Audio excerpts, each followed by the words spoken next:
This place still continues to be very, very mysterious. Oh, god damn it! Why did you say it that way? It just feels wrong, man. Oh, right, I forgot. I almost have nothing equipped because I was spending time grinding my spirit points and shit again. Because I thought that would be the fun thing to do. Give me more spirit points so I can easily buy even more things. I mean, that was kind of my plan, so... yeah, I just happened to roll with it. Now I have to deal with the friggin' Bugsy. It has been a while since I last recorded, so I'm trying to remember. This is a question about, which of the enemies that Kirby can absorb, right? I mean, at least this one Kirby had to beat up the enemy before he do it, so makes sense to me. Well, probably gotta refresh myself on Kirby since I'm frickin' possibly thinking of doing another game for the Kirby series. Starting tomorrow, actually. Well, I basically just spoiled it. You'll see when I get to it. Who knows what it'll be? Will it be Forgotten Land? No. I wish I could have the power to play Forgotten Land right now, but nope, we're not quite there yet. Sorry to say. Doesn't matter. I'll try to kill and absorb anything that gets in my way. That's just the way I roll. Killing everybody mercilessly. Anyway, welcome back, everybody, to more Let's Play. Oh, shit, that's right. We're doing another series, so I'm kind of forgetting my flow. Shit. Welcome back, everybody, to more Super Smash Bros. Ultimate World of Light. This is your host, the MJ406. Ready? And Go! you're back in the World of Light to, well, basic. Well, still trying to save everybody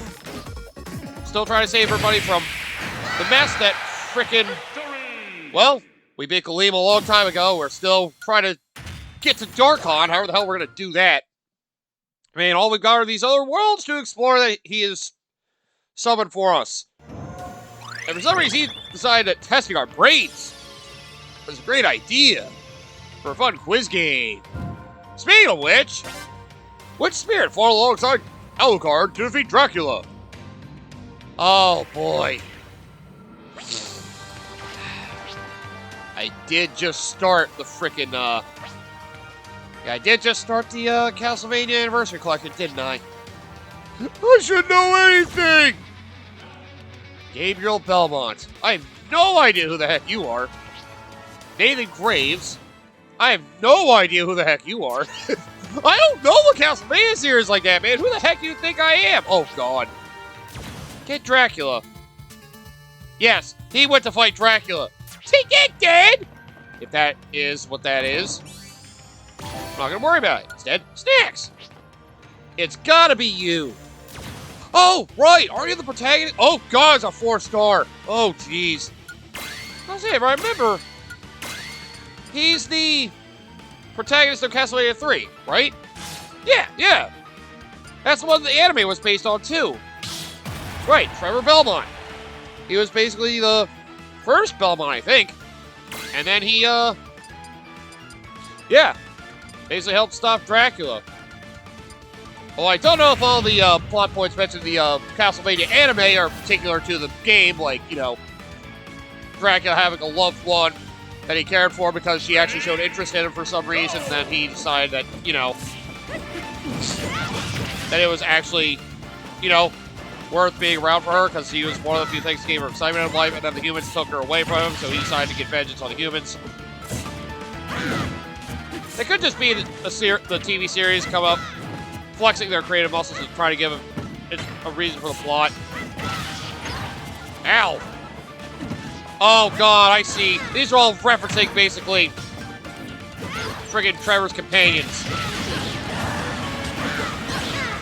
As if I'll make that easy for you. So yeah, I remember Castlevania 3 had other characters you could be. Well, I did say, like, numerous games in the collection will be blind for me when I'm going through Castlevania Anniversary Collection. Not all of them are. Because, well, the truth of the matter is, I did actually... Oh, shit. Oh, right. Alucard's just here to fuck with me. Ow! This is going to be a painful one. But yeah, I guess I should clear that up since I am doing a Castlevania Anniversary Collection. I did mention it was semi-blind because, well, I knew a few of the games in the collection. Only 1 through 3, really. I might have seen some things of 4, but I don't remember. Super Castlevania 4, I don't remember that. And the other 4 spin-off titles, I know pretty much nothing as far as I remember. But yeah, Castlevania 3, I was with my friend when he did Castlevania 1 through 3, so that's how I know about those ahead of time. And not like to an insane degree, it's more, I just happen to, you know, be there for the ride while he did them. I just remember Castlevania 3 had 3 different companions you could be. One was a mage, who was basically the most useful one. You had, I know one guy was a jumper? He basically, like, climb walls and stuff? Something like that. And, oh man. This isn't fair! Also, you can summon all 4 of them at once? Well, this isn't Bloodstained Circle of the Moon. We have everybody out there at the same time. I remember there were rules that had to be followed. You can only be one person at a time. And you can only have one companion with you at a time. Oh, I really suck at this. I was gonna say, I do love this Castlevania stage, basically showing, like, other previous Castlevania bosses. I imagine primarily from Castlevania 1. Not that I know for... Bro! I should not have tried to do the grappling hook. My grab hook does not have that kind of range. Wow. It's been a while since I've thrown a really difficult one. I was going for a smooth sailing for a while, and now we're back for pain. That just figures.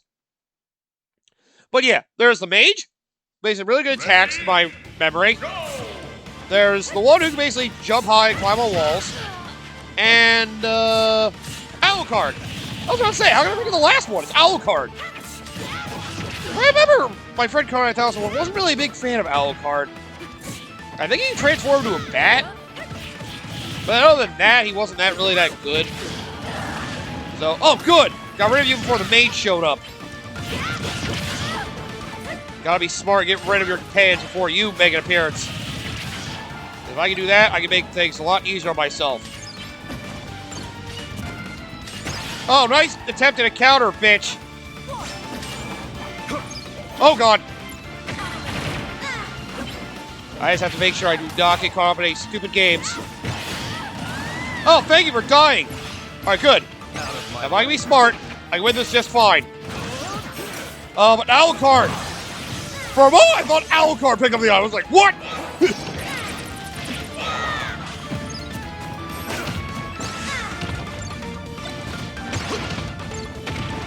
Fuck you! Stop hitting me!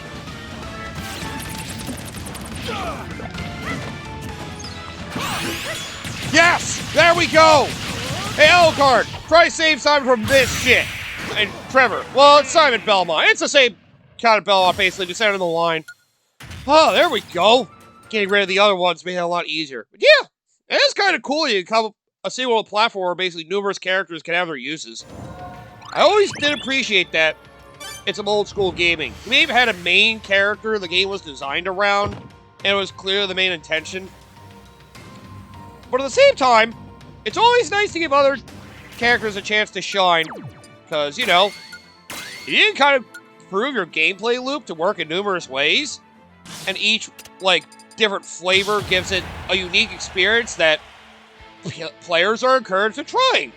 It's great replay value. It shows, you know, great confidence in the developer, figuring they came up with something that a lot of people can enjoy in different methods, making it a very memorable game. Again, that's why I always look at Sonic 3 that way. Because it's not just a great Sonic platformer, a great 2D platformer in general, but the fact it works well with, maybe not all 3, but 2 of the characters, and they play uniquely enough where their abilities can let you play the game in an entirely different way. And actually craft the game differently, that also helps. You know, it still helps the game be memorable. And there's a drop kick! Oh, baby. It's always something I can appreciate. And yeah, like I said, that game of Bloodstained Circle of the Moon was that was the inspiration of well, that was Inti Creates basically doing their own Castlevania game to Castlevania-like game to follow the Castlevania-like Kickstarter game, the Bloodstained Ritual of the Night, which is supposed to be like the modern Castlevanias. What do some people call them? Igarashi-manias? Yeah, I don't remember the exact details, but basically, yeah, the modern Castlevanias go for the more Metroid-style approach. That's what Bloodstained Ritual of the Night was supposed to be. God damn it, shirtless shoulder. While Bloodstained Circle of the Moon was supposed to be more the old-school Castlevania approach, which I did also watch my friend King Sarkoshi play. Which basically felt like, you know, a more modern take on Castlevania 3. It was good. It was definitely good. Look, man, I may not have played any Castlevania games until now, but, you know, that's not to say I didn't, you know, care. I just never got around to it, that's all. It's as simple as that. Wow. All I had to do was fucking stab you repeatedly. Gabriel Belmont's a shitty Belmont. Is that the one from Lords of Shadow? Maybe? I don't really know the Belmonts. I just know Simon, Richter, and Trevor. That's about it. I don't really know any of the others. So, oh yeah, that Kid Dracula's a thing. That'll be interesting when I get to that, because that is, well, in the collection. And it's a game that didn't technically hit internationally until that collection came out. Thanks, M2, for allowing a translation to be used in that game so we can all enjoy it the way it was meant to be, I guess. Yeah. I mean, I have a long way to go to the Castlevania series. I still have Castlevania Symphony of the Night to worry about, which I do have. I shouldn't be talking about like that. I'm talking about that right now. Let's worry about that later. Oh, ZK Dragon did give me another thought. What do you feel about games that have spin-offs that kind of, actually, you know, I probably can't say too much about Kid Dracula because I don't actually know that much about it yet, so, I just know it's a game that exists, it's good, and I guess it's basically just a spin-off of the Castlevania games that plays similarly? I would imagine. I may as well say something anyway. What do you think of games that basically play like maybe like a spin-off of themselves? Like maybe they have a game in the series that plays somewhat similarly, just not exactly the same. Like, maybe they start a different character. They play things in a different way where they... Oh, that deflects into me! Fuck you for embarrassing me, asshole! Now I feel ashamed. Deflected that right in my face, and I asked for it! Like, spin-offs of a series can work well. Like, either they start like a different main character that doesn't really feel like they're directly related to the main plot. Then again, you get some bad ones like Shadow the Hedgehog that kind of shafts Sonic the Hedgehog because the... Huh, I was not expecting to see Risky here. And yeah, this is exactly the kind of dimension she'd want to be in. Oh, what was I saying just now? God damn it. Oh, yeah. Where you can take a spin-off that, well, Sega America basically wanted to capitalize on the American popularity of Shadow the Hedgehog being the cool, edgy character. And basically shafting Sonic altogether and making a different gameplay loop. Just, look, if you're going to do a spin-off of a series and change the mechanics, you at least make sure the mechanics are fun. Like, for fuck's sake. Then again, I'm pretty sure that's everybody's problem with Shadow the Hedgehog. Well, then again, some people do think it is fun. They're wrong, but that's beside the point. I'm glad that did not hurt me. That could have been really bad. Oh yeah, my throwing strength was better. It's right. Really? Really? Bombs everywhere? This is a 2-star, bro. Come on, don't embarrass yourself. She's a self-appointed queen of the 7 seas. Just get a man to friggin' step in their place and fucking put her down. Wait, what? Men do feel pretty powerless in that universe. Well, to be fair, I guess that's kind of the charm of the Shut up. Anyway, yeah. It kind of sucks if you try to have a spin-off of a series and you don't really commit to it being fun. Because then you just ruin... It would be a dud. That fucking figures. Oh, the first bomb right in her head! Haha! Foiled again, bitch! Oh yeah, I still have Shantae Risky Revolution to consider, too. I'd rather get a playthrough of that done on my own before I play that. I still haven't played it yet, but soon. Soon. Oh, there's our man! Oh, how do we think of pirates without getting freaking K. Rool involved? Oh, nice reminder, I gotta get to Donkey Kong Country 3 as well. But one of the most hyped characters from Super Smash Bros., like right when it got announced, he was one of the first few characters introduced. And, oh boy, it was a long time coming. Like, he's been a big, grand villain for Nintendo games, King K. Rool. The fact it took us till Smash Ultimate to get to this point of him being in the game is astonishing. Like, for real. Like, I honestly feel like his place on this roster was more deserved than Ridley, to be fair. Because Ridley's basic, but King K. Rool, Ridley is pretty well known for what it does, and he is iconic, but King K. Rool's had 4 different mainline games to show his stuff. Well, only 4 if you don't count the handheld Donkey Kong Land games as well, which I guess in a way are spin-offs, but it can also be seen as, I guess, you know, just, you know, lighter clones of their main game efforts. But yeah, he deserved a spot, and King K. Rool joins the battle! Finally got it. Oh man, King K. Rool. I really hope the next Donkey Kong game brings him back.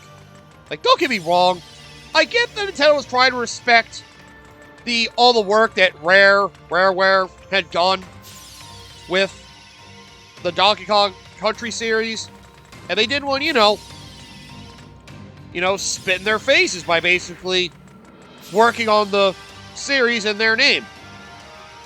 But, you know, the character's still part of IP and people love him. Like, just straight up ignoring him just feels wrong. Shit, now I have to remember where I've been. Oh, I haven't played this in months. I forget exactly where I am on this map. Now I gotta take every path and make sure I'm not doing something stupid here. Kinda hard, you're already doing stupid things. Well, I guess I'll just go this way. And hope I'm gonna go the oh wait, I went backwards, didn't I? Oh my god. I have no idea where the hell I'm going. No idea at all. Shit! But yeah, I really hope they bring back K. Rool. Like, all he wanted in the first game was basically just take all the bananas that the Kongs were hoarding, and then the Kongs kicked his ass. Well, Donkey Kong, and I guess Diddy, kicked his ass. So they decided to get revenge and steal Donkey Kong. And then Diddy had to go save him and get revenge for that. And, I don't think he kidnaps anybody in the third game. I think he's just trying to do something for conquering the world. But either way, he had to be stopped. No, no, no, we came from this way. Go back, go back. God damn it. MJ, did you forget a feature? You can use the map to look around to see where you've been. Ah. Oh, yeah, there's a black hole in there. Oh, I guess that means we're at the end of the mysterious dimension. Thank goodness. I was hoping we'd be close to there. I do hate when villains get under-recognized in their series. Like, come on. A great villain's part of the charm of a lot of these game series. If you freaking disregard them, it's not really a lot of fun for the rest of us who has to wonder why. What spirit is part of Bowser's army? Give me a sec. I need to make sure I didn't miss anything the other way. Now I know where I'm going. Ah, there's a fighter right here the whole time. And it's Luigi. Well, oh right, I forgot I have spirits to enhance. Right. Hold that thought. I completely forgot another reason why I took my break. See, it really has been a while. I forgot. There are spirits I need to enhance. So I may as well take all the ones that are enhanceable, starting with Ganondorf. And with him we get... the Beast Ganondorf for Twilight Princess. That's what the Ganondorf of this spirit was based on, with Impact Run. Ooh. Actually, not bad. I do want to enhance all these, right? Pretty sure I do. I'm enhancing all of them anyway. And now we got Rex, basically achieving his final form in Xenoblade Chronicles 2. Critical health stats. Oh, damn. So once he's high on damage, he is a threat. That's fair, I guess. Fair indeed. Yeah, I don't think I'm going to be accidentally enhancing another thing too bad. So, well, we get these two to form the Prince, or whatever his name is. Prince of Sablé, whatever that is. And, right, Alicia, who is basically some princess who can also decide to be a warrior when she wants to, because she realized she has to defend her frickin', her world, whatever. Scarfy, of course, his explosive self emerges when you try to absorb him, or just tap him as you go along. Where he's only a 2-star evolved one. It just feels weird. He's not the only one, but still. And Raw Starbucks 64 turns into a brain with floating eyeballs. Oh, the horror. Also with critical health stats, coincidentally enough. And Pandora. Oh, right. They changed Pandora having a human form in Kid Icarus Uprising. Right, Amazon Pandora. That game came with a lot of weird things. Still good, though. It does remind me, I should upgrade some of my spirits. Yeah, I should do that. So many spirits that have now evolved. Let's get them upgraded, because I want them to be useful. Not you, Trevor. Anybody who can enhance? That I haven't enhanced before? I need to make sure of that before I keep going. Nope, I enhanced those 6, so we're good. Okay. In that case, let's go upgrade. Right. Okay, so I'm going to upgrade all the ones I just got. So, go Rex, you'll be fast. Go Alicia, you'll be fast. Basil will do one of every color. Amazon Pandora, you'll be useful. And, not Scarfy. Nah. Yeah, B-Scan. I need to get a red one there, too. That'll be useful for the future, so I'm glad to have done that. Okay, now we can go deal with Luigi. And I gotta remember to show off Ganondorf as well. Oh, that's what happens. You go to throw Spirit into somewhere, you know, without, you know, if they're equipped on you, you put them in a facility, you unequip them, and basically, yeah, it's like you had nothing on you. So, yep, just something to keep in mind. So, time for King K. Rool to go into action against the big number 2. He's a piece of shit. In some people's eyes, I guess. But he's a very respectable piece of shit. He's one you have to greatly respect after a long, long day. What the fuck are you trying to say here? That he deserves my respect. Unfortunately, he's up against superior strategy. Wah! Bitch, you thought you had me! Unfortunately, you are wrong. I figured out the perfect distance to stop you! Wow! A spam strategy! Luigi joins the battle, and that's why Luigi's so disrespected. Like, man... He just keeps not knowing what he's up against and realizes he can't quite match up to his brother. But still, we love the fact that he tries all the same. How can we not? Okay, so let's see. Which spirit is part of Bowser's army? No, that was Wart. I remember Mario 2. Yeah, that makes more sense. It would be really weird if, Bowser did end up recruiting anybody from Subcon from Mario 2. I don't know if he actually has. Now I think about it, I don't think he has. Shy Guys aren't part of his army. They more just do their own thing, as far as I remember. I'm pretty sure they aren't part of Bowser's army. It's very questionable. I guess maybe they used to be. I forgot. Yoshi's Island. Super Mario World 2. I did forget about that. Oh man, look at your Spideys! Oh no, many Bowsers, help! God forbid I have to put up with these assholes anymore. Only defeating the main fighter would end this, but nope. Getting rid of him would help. I can only do so much. That's right. Get stabbed to death. But anyway, yeah. I hate when villains get underutilized in their series. KK Rool being the biggest one of Nintendo's repertoire. Yeah, let's take the greatest villain of our series that everybody loves and respects. And we're gonna basically give you somebody else you may not even know if you can enjoy or not. Oh, really? You didn't die? Fuck. Here, I thought I had an easy win against you. I should have known better. I won't take it for granted now. Oh, man. Really, I'm not the biggest fan of Luigi in this game. Other than a few moves, he's not really that useful. Then again, I'm not using his two best moves. Then again, against these small guys, I do not want to use my fucking rocket. Although, the other move... Oh, right, the stage. I forgot, I have a weapon. That's the power blocks our Mario Brothers are known for using. I do like the music speeds up for this stage here on the last, the last stock between opponents. That is kind of cool. Or at least when somebody's out of the last stock and it's one-on-one. I do like that. But yeah, villains get underutilized. What kind of villains in games that are you really respect, but you kind of hate that are just shafted for just every new plot point or, whatever. I do kind of hate when a villain gets forgotten, but it's just kind of the natural order of things.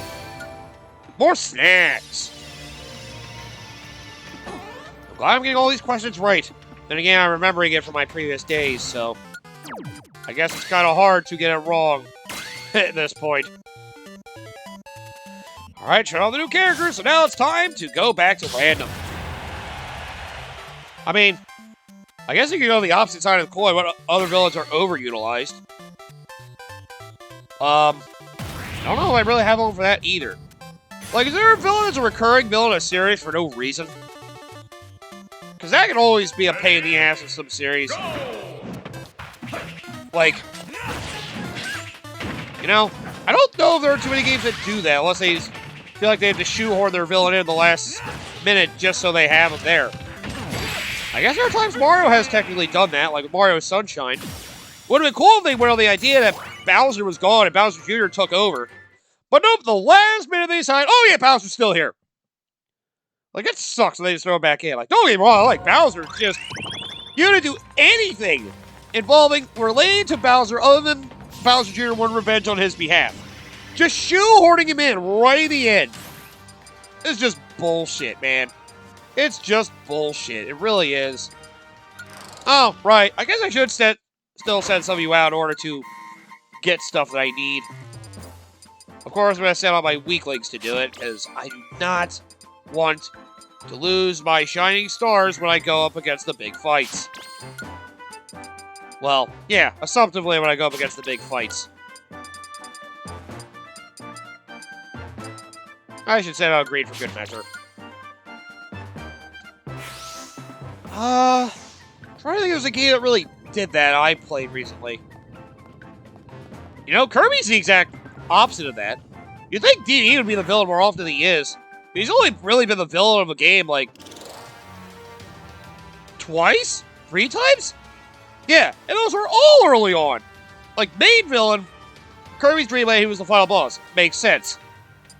For the, Kirby's Adventure, he was basically seen as the main antagonist, but he wasn't the final boss, because you basically learned he was protecting the world from what the final boss ended up being, the Nightmare. Yeah, Kirby's Adventure / Nightmare Dreamland. And in Kirby Superstar, one of the game modes he basically wanted revenge is basically Kirby Dreamland 1 again. Played Superstar Ultra, you got to see him really try harder, and it was fun. It was fun to watch him try harder. It doesn't look like there's anything new in these shops either. Maybe I should stop going to these. I just wanted to make sure I wasn't missing out on anything. Yeah, looks like I'm not missing anything now. Damn, what a waste of time. May as well see what the next question's gonna be. which happens to be that's a lot of things. When Spirit created the Subspace Army and waged war. Oh! A Super Smash Bros. Brawl question. Uh-huh. Interesting. Well, now one of the more interesting questions I've seen on this thing. Alright, I guess I'll end this episode. And then again, go through Yakuza 0, I realized I gotta start having shorter episodes again. At least in one of my series, if I could help it. But as I'll say, repeat villains can be fine, but if there are villains that feel like they have potential and you don't bring them back, it's like, why? KK Rool had a different plot point every time. He's such an interesting character. The fact that Nintendo thought it was proper to just exclude him from future Donkey Kong Country games was just mind-boggling. I respect the effort, but they don't have the same memorable qualities that a good villain has. Knowing you have to overcome the new scheme of a familiar foe can feel rewarding. That's why people have liked fighting Bowser at the end of all the Mario games all these years, for the most part. That's why Ganondorf is still seen as a favorite villain for the Zelda series. That's why Dr. Nefarious is a very nefarious and memorable villain for Ratchet & Clank. A memorable villain, as long as you write them well, can always stay memorable. You bring them to the end of every frickin' game. It may be expected, but that's one of those things where the journey is part of the reward. But if you just shoehorn them in just to say, oh, don't worry, it's the final boss, like Mario Sunshine Luigi's Mansion did, for example, well, it's kind of just a, oh, cool, it's a Bowser fight. You're doing it more for the spectacle rather than the reason behind it. Huh. I was talking about Castlevania. I guess Dracula would probably be that, isn't it? I remember Dracula 1 through 3 was the final boss. Then again, the series is called Vampire Killer. He's basically the lead vampire, so that makes sense. Again, if you're going to keep a repeat villain, give good reason for it. You can't just shoehorn them in just because they were memorable. Games that do that should be, well, looked down upon. That'd be like if a Rayman game brought back one of the old bosses just a last-minute notice. Ugh, that would be a bad taste. It really would. Or throw like Bowser in the very last minute of a Mario game. Ah, like Mario and Luigi, Partners in Time, I forgot. You battle the friggin' Shroom Princesses, and then they decide, oh, here's a weird-ass Bowser fight, just to cap things off. It wasn't even a good fight, man. They really just did just to say, end the game fighting Bowser. There you go, that's a good example. Alright, either way, let's end the episode here. Sorry for rambling, I wanted to get that thought out. Come back next time! We're gonna go to this black hole and try to remember who was the one that assembled the Subspace Army. Huh. I guess it'd be a good time to go over Subspace Emissary again and talk about the Smash Bros. Stories. I think I have a really good conversation for next time. I can't wait.